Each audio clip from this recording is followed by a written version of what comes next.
Kita lihat anak-anak sekarang ini tingkat perjuangannya itu rendah. Diuji dengan panas sedikit ngeluh, ya Bu ya. Diuji dengan dingin sedikit ngeluh. Diuji dengan kesabaran sedikit, suruh sabar dikit aja ngeluh. Mereka lihat tuh lampu merah itu. Udah tahu lampu merah, tantin-tantin aja Pak ya, tidak Pak? Iya seperti itu. Lampu merah, padahal jelas lampu merah. Atau kalau di Medan nggak Pak, lampu merah itu tanda berani Pak ya. Nah di Medan itu lampu merah tanda berani. Saya pernah mendapatkan kaedah. Nggak apa-apa lawan arah, yang penting nggak senggolan. Itu kaedah Pak. itu benar seperti itu Pak. Nggak masalah lawan arah, yang penting nggak senggolan. Itu kaedah. Oh ini kaedah berkendaraan di Medan itu. Saya paham seperti itu. Dulu pertama kali saya pulang ke Indonesia setelah selesai belajar, itu saya ngalah minta ampun Pak. Mau berangkat ngajar gitu kan, ngalah. Lama-lama terlambat ya hari Pak, kadang-kadang ngalah itu Pak. Maka saya anggap, oh ternyata nggak bisa seperti ini. Medan ini menang mob, ya Pak, ada istilah menang mob ya. Karena negeri para ketua Pak ya, menang mob sedikit seperti itu. Ya ini makanya anak-anak sekarang ini Pak, itu mereka itu kurang tingkat kesadaran apa perjuangannya. Diuji dengan segala sedikit. Padahal contohnya di tahfiz kami tuh Pak, diberi makan enak, tapi ketika diberikan tempe goreng sedikit, kritik ini banyak terbuang yang lain. Tempe Allah. Tingkat perjuangan anak kita ini rendah. Makanya mereka ini disebut dengan apa? Generasi stroberi. Stroberi, ya enggak ini? Bener ini. Dalam pendidikan disebut dengan generasi stroberi. Kenapa stroberi? Stroberi itu indah, bagus dipandang. Tapi kalau dikerasin dikit, dipencet, apa Pak? Hancur, benyek deh kan. Dibiarkan sedikit berapa hari, busuk enggak Pak? Busuk. Beda dengan generasi bapak-bapak, generasi durian. Iya Pak, generasi durian. Kenapa? Durian itu dari atas, jarak berapa meter, jatuh ke bawah, hancur enggak Pak? Hancur enggak seperti itu. Wanginya ada enggak Pak? Itu generasi durian bapak-bapak ini, seperti tahan banting. Makanya adik-adik sekarang ini saya mohon maaf ini perlu untuk anak-anak kita Bapak Ibu. Itu bukan berarti kita harus keras terhadap mereka, tidak. Tapi tanamkan kepada mereka itu sisi perjuangan. Perjuangan. Rasa sulit itu perlu ditanamkan kepada mereka. Sampaikan kepada mereka kisah-kisah kita mungkin dahulu ketika belajar. Munculnya anak-anak generasi disebut dengan generasi stroberi sekarang ini. Kenapa? Karena fenomenanya banyak orang tua yang mungkin sebaya dengan saya umur 30-an, 40-an, mereka itu sudah mulai mapan.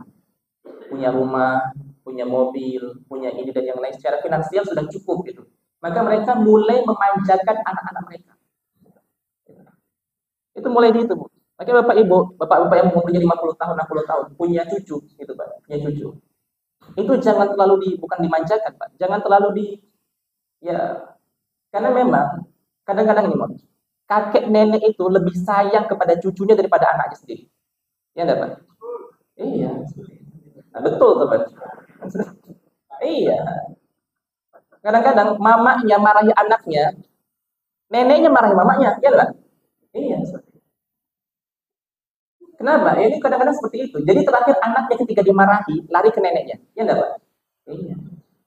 Padahal nenek itu Allah desain itu bukan untuk membesarkan anak.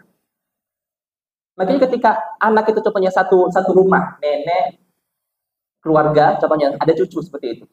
Itu nanti contohnya mamanya itu berikan wewenang kepada ayah ibunya untuk mengurus anaknya. Nenek jangan terlalu ikut campur. Ini mohon maaf Pak, ini kata-kata saya agak keras nih Pak. Kenapa? Karena sayangnya nenek, sayangnya kakek terkadang itu menjadi jembatan hijab untuk memberikan pendidikan kepada anak. Karena memang yang ditugaskan oleh Allah untuk membesarkan anak itu ayah dan ibunya. Nenek tidak ditugaskan untuk membesarkan anak dan ayah. Anak dan anaknya ini seperti itu. Kenapa? Karena sayangnya kakek nenek itu terkadang menjadi apa? Menjadi penghalang untuk tumbuhnya anak. Jadi mohon maaf sekali gitu. Ini kata-kata saya agak sedikit keras, tapi memang itu Bapak.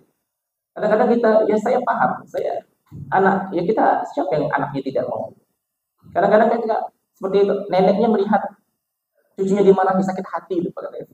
Ada enggak Pak? Ada, itu ada. Tapi sebenarnya apakah seperti itu Bapak Ibu mata Allah Subhanahu wa taala. Nah, kita hidup di masa yang mudah saat sekarang.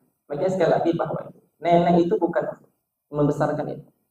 Makanya sekali lagi orang tua ini, orang tua ini itu ya coba perkenalkan kepada anak-anaknya itu berhubungan dengan apa? Dengan dengan perjuangan-perjuangan, dengan kesabaran-kesabaran. Supaya apa? Makanya nauzubillah Pak. Saya lihat generasi saat sekarang ini, masya Allah.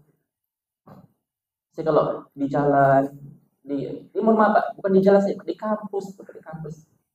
Saya perhatikan dari mulai saya masuk kampus dengan saat sekarang ini itu perubahannya berbeda sekali. Ya Pak, dulu ya ini mungkin ini apa bagi kita lah, koreksi bagi kita, muhasabah untuk generasi aja Pak. Mungkin kita tidak memposisikan.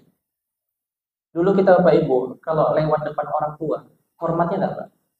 Hormat. Coba anak-anak sekarang Bapak Ibu.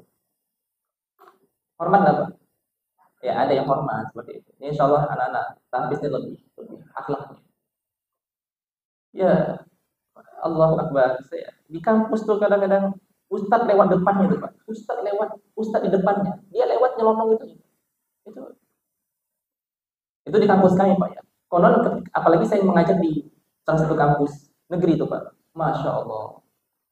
Jadi saya kadang-kadang heran Pak. Ini anak kuliah di bawah pohon bisa dapat S1 Pak. Ya. Kuliahnya Pak di bawah pohon. Tapi 4 tahun dapat S1. Dan itu setelah dapat S1 ngajar di sekolah. Dapat tingkat SPD itu Pak. Kuliahnya di bawah pohon gitu. Mau jadi apa guru-gurunya seperti itu. Makanya nauzubillah min dzalik.